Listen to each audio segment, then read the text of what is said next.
Hello and welcome to the Cold Coffee Club, a podcast brought to you by Houston Moms. We're here to give you a little bit of that mom-to-mom connection, fun, and conversation amidst all the chaos. Join us as we take a break from doing all the things and explore the wide spectrum of this crazy motherhood role. We'll interview fun guests, talk about cool grown-up topics, laugh, share, and grow together. So go ahead, reheat that coffee, and put your feet up. Here we go. Hello, welcome to the Cold Coffee Club. This is Jenny. And this is Ashley. Hi. Hi. Okay, welcome to today's episode. We're very excited because we're going to talk about something and then we're going to have a very exciting interview later. Yeah. But first, I want to know, do you have any tea for us today, Ashley? My tea really is just that my birthday is December 27th and I just turned 35. Yay! And there was a little apprehension for some reason about turning 35. I don't know why. Okay. But I'm living my best life. Okay. Well, I mean, any of those numbers that have like an even or, that is like 30, 35, 40, 45, but things like that, I always feel a little bit like bigger. Yeah. So I guess that might be what it is. And I also think it has something to do with the fact that I always said that I would be done for a fact, for sure, having children at 35. And now I'm like, I don't know. You never know. I mean, I feel young. I need to tell you that my heart just started racing. I was like, is she about to tell me something on this podcast? I am not. I just don't understand. nervous. I feel like that was maybe like an unrealistic thing of 24-year-old me to have decided. Yes. I understand, but I was like, oh God, is she about to say something? I'm so scared. Oh no. Oh, Lord have mercy. Everybody turn down your volume because Jenny's about to scream. Oh, no. Nope. Okay. Nope. What about you? What's your tea? Well, speaking of like feeling like weird about the passage of time, we just had our anniversary on December the 30th. So we have been married for 16 years. Oh my goodness. Happy anniversary. Literal children when we got married. Yes. So we were sick on our actual anniversary. So we skipped our dinner and delayed it. And so we went to a nice dinner a couple days ago and went Pearl and Vine, and I got some good wine and some good food. And they make these really yummy rolls that I was like, if I could just eat these rolls, if that was socially acceptable to just be like, I'm just going to have the bread basket, then I would have done that. But I didn't. Darn. I feel like it is socially acceptable. You don't have to explain yourself to anyone, Jenny. Yeah. Well, just be like, hi, we're here at this beautiful steakhouse and I'm just going to eat the bread. Thank you. I mean, you ordered wine and bread. I did. Like, that sounds perfect. Just wine and bread. It's a very holy, sacred meal. Communion. I'm here for communion. Yeah. Okay. So if you could share with us, do you have any cream and sugar this week? Yeah. So Regal movie theaters, I did not know that they have a deal on Tuesdays here in Houston where either movie admissions are $5 or $5.95 depending on what area you're in. But and then they have, if you sign up for their little rewards deal, you get 50% off popcorn as well. And so I felt like that was just a fun little outing you can do with the kiddos during, we have upcoming I just looked at the calendar and there are so many days that the kids don't go to school. And I'm just like, what? Why? Go to school. Yes. But yeah, for maybe spring break or something. I love perfect that. Little Tuesday afternoon outing or whatever. So yeah. All right. So today we're talking about kind of blast from the past. We're kind of talking about a little bit of aging, a little bit of like how we feel about these things. Yeah. And like one thing I've noticed lately is like kind of like a little bit of an identity crisis of I'm in my very late 30s. I'm going to be 39 this year and feeling like I still kind of identify younger, but I know I look older and like these younger generations, they're doing different things. And it's like, oh, we're wearing our jeans differently. We're parting our hair differently. We're doing our makeup differently. I mean, everything is different. And so just trying to decide, like, how much am I getting on board with that? Yeah. How much am I, just saying, forget it. But at the same time, going, well, I'm also in my 30s for one more year. Like, let's act like it. Like, let's not like lean into, being, I don't want to look like a grandmother yet. Right. Yes. We need a store. We need a store that like is for 30 to 40-year-old women, because when I go into stores, I see, and this is partly why I shop online, because it just makes me anxious. I'm like, where do I fit? Who am I? Because it's like either like clothing that I feel like my mother would wear to church, or what a 20-year-old would wear to the club. And I'm like, I'm neither of those things. Can I find a place in the middle where I still am like, I'm still fun, but also I need a nap. So I think what we're saying is, like, instead of like forever 21, let's do like forever 36. Like, if we could just do forever, fit us in I there. don't know. Yeah. Or it's like everything is like very like business casual. And you're like, no, I want like cute clothes. Yeah. I feel like there is money to be made there. If you can create a store that makes us still feel fun and like cute, but also I want to cover up my stomach. 30, flirty, and thriving. Isn't that what they say? That's exactly. What we went in. Exactly. Well, okay. And then also, like, to talk about the fact that, like, I will sometimes like get a glimpse of someone that like I would assume is way older than me. And then you find out their age and you're like, oh no, we are the same age. We're the same. Just things that are like, that is just shocking. Yeah. Absolutely shocking. And then like to look at like, so when you think about like the Dreamboat boys that like you had crushes on your favorite shows growing up, to see them now that you're like, oh, he's a silver fox at this point. Look at him being all like, know, like, I mean, he's still handsome. I'm not like trying to, he's a very handsome man. Very. But it's not the same. It's not. Like Justin Timberlake, apparently, like the kids think he's cringy. Like, how dare you? Like, Justin Timberlake was it. He is the epitome of cool. He brought sexy back. Okay, like, listen, don't. And do now him people like that. are like, yeah, like I'm like, oh no. Yeah. When he's lost it, there's no hope. There's no hope. But I think it's really funny that like the styles that we thought were cute in middle school and then kids thought were not cute for a little while, and now all of a sudden they're cute. I'm like, wait a minute, we did that. How dare you? Like, we are the originators, and like all the pants with all the pockets, and like we were so cool. I should have kept my Doc Martens, is all I know. I should have kept those puppies. We'd have been in the money. I did in Secret Santa this year, I got a like gift bag that had scrunchies in it, and I was just like, I love scrunchies. It's like, I love everything about this. That has taken me a minute to get used to again. Like, I've bought some for my daughter because she's real into it. And the other day, like, I needed to put my hair up and I couldn't find a hair tie. And I saw one of her scrunchies on the counter and I was just like, here, I'll take it. Yeah. So I put my hair up in a ponytail with the scrunchie. And then I caught a glimpse of myself in the mirror and I was like, I don't know. Hello there. It's a lot. It is a lot.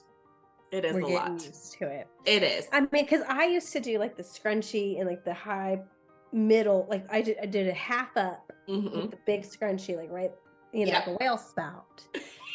So, but that's I've never heard it described like that. A whale spout. I love. Okay, I see it. I love it. A visual. Anyways, okay, but I want to know, like, what was your show?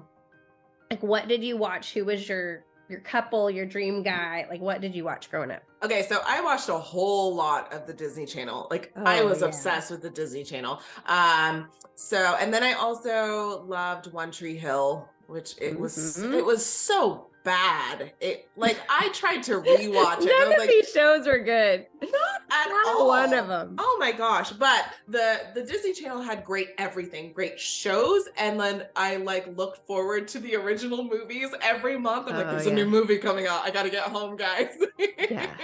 But I was in love with do you remember that show, The Famous Jet Jackson?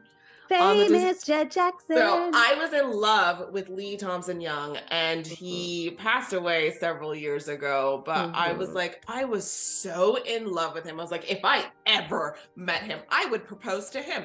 No issues. Just like, please, will you marry me? I love you so much. He was the cutest thing ever. But yeah. What were your favorite shows growing up? So, I mean, my ultimate was Saved by the Bell. Yeah. That was like it for me. I mean, I watched it. I watched every episode. The episode where Zach and Kelly break up outside of prom while Slater and Jesse are inside singing Endless Love. My endless love. Y'all, I mean, trauma. Did it break you? Yes. But then, like, you go away to the college years when she has a thing with Professor Lasky, which, by the way, would never have held up now. Like, we would have been like, excuse me, this is a problem. Please, for Professor Jeremiah Lasky. Like, we would never have been okay with it. Shut it down. Yeah, we can't have that. Nope. But, like, the wedding, all of it. The beach years with Leah Remini. Like, you watched all of that? Girl. Oh. All of it. Oh. Leah Remini was Stacey Caruso. I remember her. Okay. But like I only saw you watched it all. Good for you. Okay. I also I did watch Boy Meets World a lot. And then like my little heartthrob was Jonathan Taylor Thomas. I did love me from Home Improvement. Yep. He was precious. He was And then precious. I also watched Dawson's Creek. Oh. Was, also not good. I love that they like everyone had, all the boys had like that same haircut. It was all, and I see memes all the time. Like if your crush looked like this, like Devon Sawa or Devon Sawa. Yeah. And Casper. I was like, girl, adorable. And then I saw him years later on like Final Destination. And I was like, never mind, it's not there anymore. That Casper moment was a moment. Oh my goodness. A whole moment. The stairs moment. Hey-o. It's like, how do I get some of that? I need a boy to do that and just Junior High Jenny was like, oh, I'm in love. Like, this is what it feels like to be in love. This is it, it's happened for me. Okay. Okay, but in this, like, as we're discussing this, we have a very exciting interview. We are going to talk to author Kayla Olson about her new book called The Reunion. And without further ado, we're going to let her kind of speak for herself about this. So roll the interview. Yeah. Okay. Hi, Kayla. Welcome to the Cold Coffee Club. Hi, thank you. I got my coffee. Awesome. Thank you. I'm sorry. I have a Diet Coke today, but that's what we're at. I have my Cold Coffee Club mug here. Yay! So Ashley representing them. Very on brand. So Okay, Kayla, sure. I know that you and Jenny know each other from college, but for those of us in the Cold Coffee Club who don't know much about you, can you tell us a little about yourself and kind of where you are and anything you're comfortable sharing about your family? Sure. Yeah. I live up in Denton, Texas. I moved here for college a long time ago, around the time I met Jenny. And yeah, I've lived up here ever since, except for a brief 5-year stint that I did in Austin. We moved back here in 2015. And yeah, I live here with my husband and my son, who is 11, and 3 cats. Nice. 3 cats. Brief little exodus. What are the cats' names? Just because I always think cats have good names. Okay, so our orange one, he's a troublemaker. His name is Waffles. I have a funny story about his name also. Like, James was really little when we got the cat, and he was at my parents' house when we adopted him. And we surprised with a video, and he told my mom, I think I want to name it Purple of the Future. Purple of the Future. Purple of the Future. Brilliant. So that's Waffle's middle name, Purple of the Future. We also have Carew, who is named after the main character in a book by Laini Taylor. And we have Coconut, who is just the cutest little sand-colored kitty. Oh, well, I saw on your website that you knitted one of your cats a turtleneck and it didn't go well. What was happening there? That was when I was maybe 12 years old, and I can still see it in my head. Fashion designer. I also tried to make myself a Princess Jasmine costume around the same time. It did not also, I found the right career. I'll say that. Fashion design was not for me. Turtleneck sweater was probably like this big around the cat's head. Was like turtleneck, like in this moss green and maroon color. It was so ugly, but it was what I had on hand, and I was just determined to make him cute. Wow. Bless it. Hilarious. Okay. Did not go over well in more ways than one. Well, obviously, fashion designer was not the path that you were supposed to go down, but you are a published author many times over at this point. Kayla, your newest book, The Reunion, is coming out today, the day this episode is airing. So exciting. And it's already getting it's on a bunch of lists and a bunch of there's a lot of buzz about this book. But before we get to that book, real quick, I want to shout out how many other books have you written besides The Reunion? Before The Reunion, I wrote for teens YA books. So my first two books were for young adults. I have one here. That's The Sandcastle Empire. It's like a survival book set on a desert island. And then I have one other that is a space mystery, like a murder mystery. So yeah, but this was a big pivot. Yes. In every way. And what, as far as writing a book, Ashley and I are both writers. Most of us that work at Houston Moms write in some capacity, but we write short form. To write long form and long storytelling, and it sounds like such a huge undertaking. And I am just curious how, I'm sure it's different for everybody, but do you kind of write in chunks? Do you go away for a week and go write? How does that work for you? What is your writing process like? Yeah. So it is a long process. Yeah. I go through seasons of drafting and seasons where I'm not. Right now, I need to be working on another book, but it's impossible to do all that while also promoting the book that's coming out. So as next week, I'll be in heavy drafting mode again.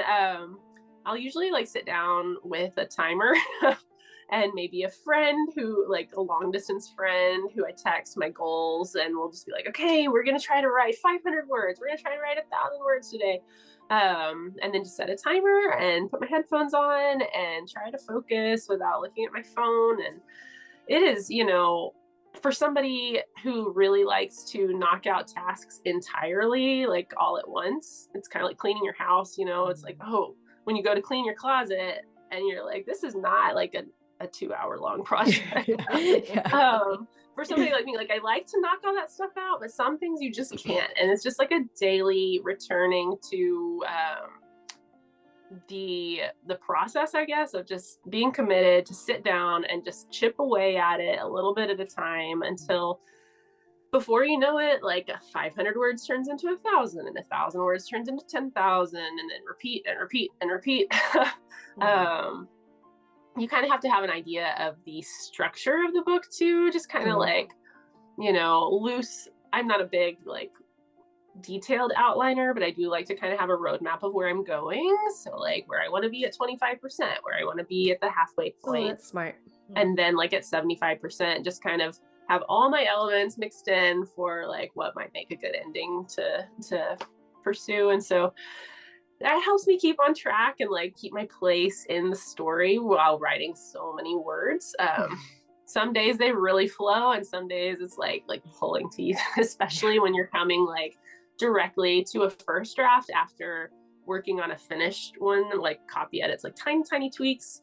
It can make it hard when you're a perfectionist because you want the first draft to be perfect right off the bat, and it's not ever going to be, So there's just this thing you have to kind of disconnect in your brain where it's like, okay, I just need to get the words out. Don't worry about it. Just get some story down, and then we can make it good later. Make it later. That's smart. So in regard to the reunion, your book coming out today, can you tell us a little bit about it and how it kind of came to you? Oh, yes. This is one of my favorite stories. So The Reunion, it is a second chance romance about two former teen actors who used to play love interests on the same hit TV show. And the TV show I kind of think of as like Dawson's Creek meets Boy Meets World. They were best friends off screen, but they played love interests on screen. And I really was interested about like the line where that like reality and fiction kind of blurred. And so I thought it'd be interesting to have them have like an epic falling out and then silence for 14 years and have them come back together with the rest of the cast to film one last episode, kind of picking up for better and for worse where they left off all those years ago. But the idea came to me when I was actually watching Boy Meets World with my husband at the beginning of the pandemic. We really needed like a really, lighthearted show. Yes. And I was like, oh my gosh, Corey and Topanga, they played love interests for the entire run of the show. Like some shows, the character will date for somebody for like a year or two and then she'll move on, but this was like a 7-year-long epic relationship where they actually got married on the show, and all of this is happening while they were teenagers themselves, So it made me wonder, what would a fictionalized version of that be? Would somebody ever get their feelings confused, like their real feelings confused with what is scripted for them, especially if they're really close with that person? It might be hard to read whether their feelings were purely platonic or if they were more. So that's just an idea I thought would be fun to explore. Yeah.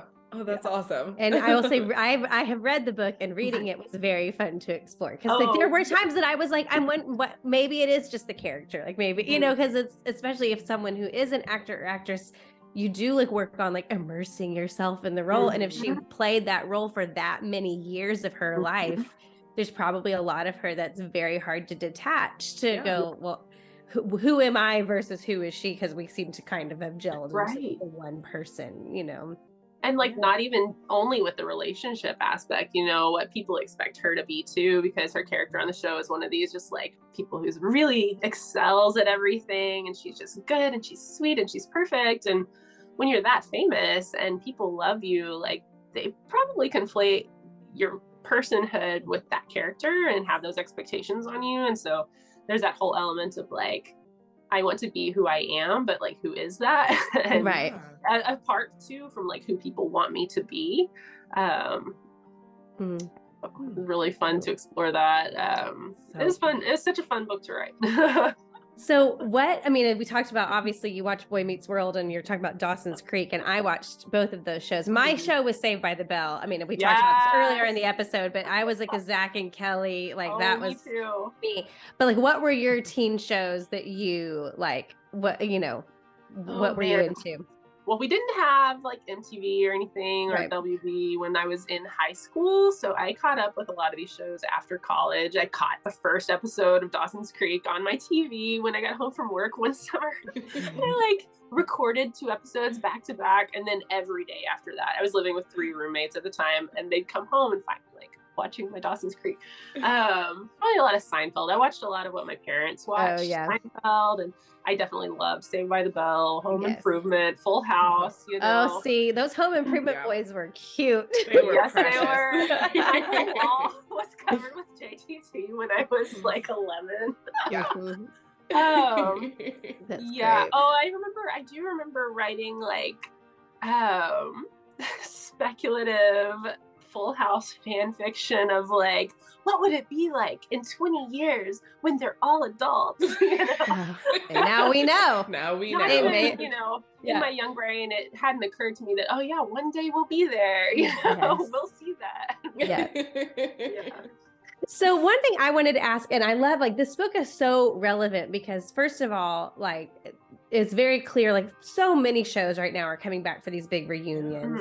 That's a thing that's kind of happening right now, and with streaming services trying to like figure out, but I really loved like just creatively the way you also used like celebrity bloggers and magazines and press releases as a storytelling device. Like I was like, this is so cool how we're like furthering the narrative by like me reading what looks like a news article about like where these 2 stars were spotted or whatever. But I'm just curious, like for you to write that, like, did you have to like kind of do some research and like use some actual ones to use that, or how did that work? A lot of those just were inspired by the cumulative years of experience on the internet and just reading yes a lot of different types, because there's a lot of several different kinds of voices in those little interstitials too. Like, and I kind of thought it was fun to have some repeat ones that you could get to know throughout the book a little bit. And you're like, okay, this one is just like little blogger who's just all over the place and very enthusiastic. And then you have your people who are a little more like, I'm writing about the event.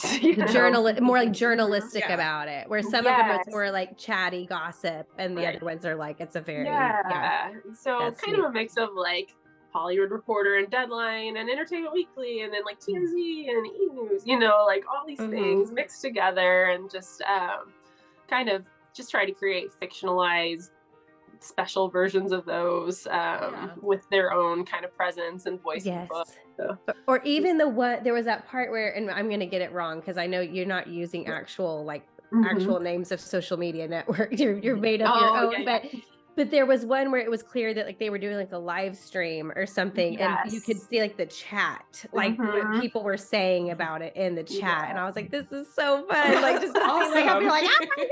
It was really really cool. That's fun. It's really smart, very smart, and just makes it real. Like, I mean, I am very much like a connoisseur of celebrity pop culture. It's something I like, so it just felt like something I would totally be into. I mean, I remember years ago at the Grammys, there was like a moment where like Jen Aniston and Brad Pitt like just looked at each other for a second, and everyone was like, "Okay, do we see what's happening?" I'm sure. I mean, it was a buzz. It like people analyzed the photos, and it's like that was. So I know reading this book, I'm like, I would have been all over this if this were people. Yes, and like I follow you on Instagram, and I love like going down those rabbit holes with you too. Like when you are intrigued by something that happens, I'm like, oh, what is Jenny's take on this?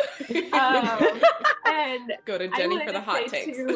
Like just talking about like all the blog post comments and like the chat interactions and stuff, it reminds me just so much when I was doing the copy edits for this book. That was the most complicated part because my copy editor was like, should this text be, Ransom never capitalizes anything, like even the first word of his text, or just like punctuation, people leaving out apostrophes and stuff like that. Because text messages are less formal. You don't want it to be so like. I don't think there's, it communicates something different if you put a period at the end of a sentence or not, or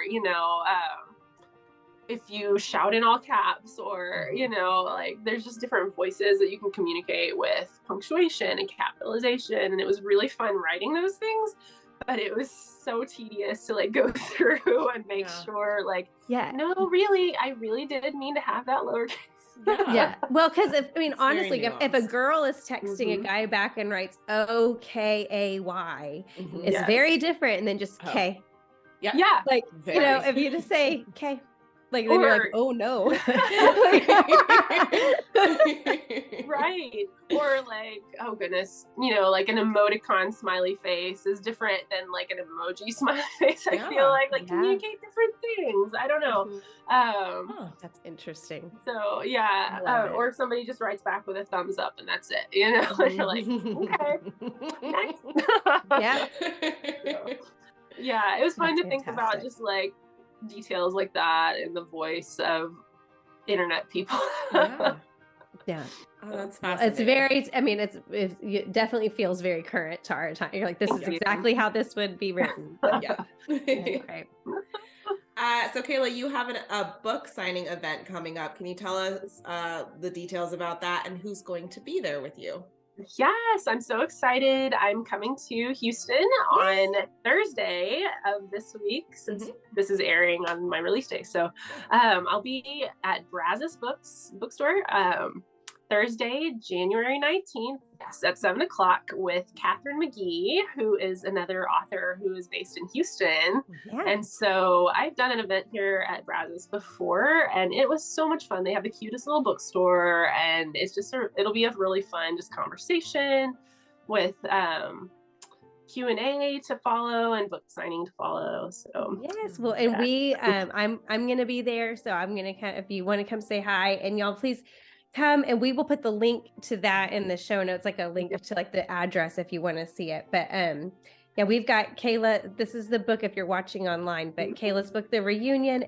Come and get a copy, and you will. I read it in a day. I literally, I voice messaged Kayla at 1 a.m. because I was like reading under like my phone, and then I was like, okay, I have so many thoughts. Here's my thoughts. I loved it. It was so fun. I devoured it. It's so fun, and I mean, so it's a really fun read. I'm excited. I loved it. I'm gonna have to go get it, and I'm gonna try to come to the book signing because it just sounds like the perfect mesh of like nostalgia and kind of like where we are in general, just like where are they now kind of thing. And I love all of it, so I'm excited. That's such a great way to put it. It's like backwards looking but also forwards looking at the same time, and also just right now, like what is now. So well, thank you so much, Kayla. This has been a blast. Love talking with you, and congrats on everything. And I'm so excited to see like where this go. Like, I mean, I have high expectations, but it's going to be great. Thank you so much. It's been so great chatting with y'all. Thanks, Kayla. Thank you. This episode of the Cold Coffee Club could be sponsored by you. Would you like to get your name out to a wider audience? We would love to shout your name from the rooftops. Reach out to Ashley. You can email her at admin@houstonmom.com. That's admin, ADMIN, @houstonmom.com for more information on a partnership with the Cold Coffee Club. All right, back to the show. Okay, that was so awesome. We are so excited for Kayla and her new book. I have read The Reunion, and I know y'all will love it. So it is available today everywhere. So go check that out, and let us know after you read it what you think. Yeah, I know you're going to love it. Super exciting. Okay, so Ashley, what is your house blend today from our website? Yeah, so Becca Vidrine wrote a post called Safety with Kids, A Practical Approach. And this, I love everything Becca writes because she's very intentional about being prepared. And I love that.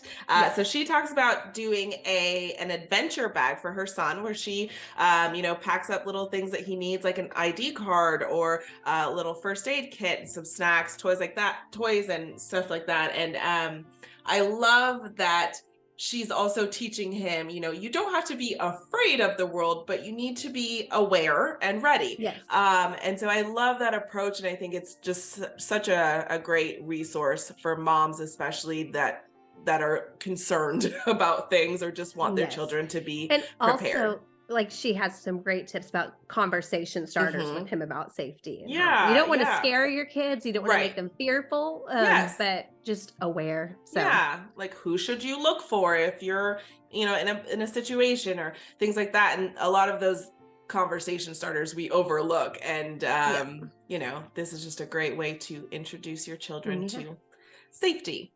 Yeah. Well, it's worth the read. And the link to that is in our show notes. And then as we wrap up here, our little see you later caffeinator, this is as we talk about my love for Saved by the Bell, I read a fact about Saved by the Bell that blew my mind. Yeah.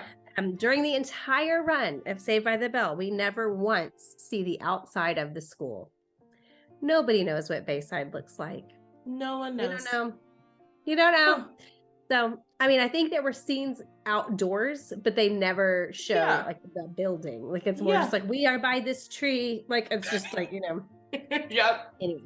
Yeah. But that's all. And let us know your thoughts on who your loves were. Were you Team Dawson or Team Pacey? All right, guys. We'll see you next week. All right. Bye-bye. Hey, wait! Before you go, enjoy a few outtakes from this episode of the Cold Coffee Club. Alrighty. Bring us back in after. Okay. Okay. Oh, let me think about what I'm about to say. Yeah. We're gonna come back into. Never mind. I don't got none. Okay. Edit beat back. Okay. You've been listening to the Cold Coffee Club, brought to you by Houston Moms. We wish you a fabulous week with your families and look forward to sharing many more cups of cold coffee with you.